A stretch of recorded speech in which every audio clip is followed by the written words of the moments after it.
தேனி மாவட்டம் எரணம்பட்டி பஞ்சாயத்துக்கு உட்பட்ட இந்த கோணாம்பட்டி என்ற கிராமத்தில் பாருங்கள், எம்ஜிஆர் காலத்தில் கட்டி கொடுத்த இந்த காலனியினுடைய அவல நிலையை பாருங்கள். இங்கே ஊராட்சி மன்றம் செயல்படுதான்றதே எங்களுக்கு ஒரு சந்தேகக்குறியாக இருக்குது. இதுதான் சாக்கடை போகக்கூடிய அந்த டிச்சுங்க. என்ன அவல நிலையில் இருக்குதுன்னு பாருங்கள். இதில்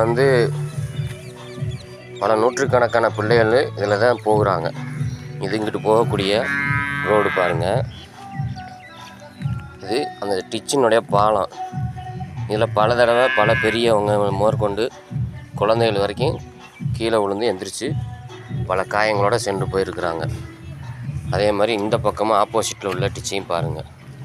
இது நான் எரணம்பட்டி பஞ்சாயத்தினுடைய இது கரெக்டாக ஓட்டு வாங்குறதுக்கு மட்டும் 5 வருஷத்துக்கு ஒரு தடவை வந்துடுறாங்க.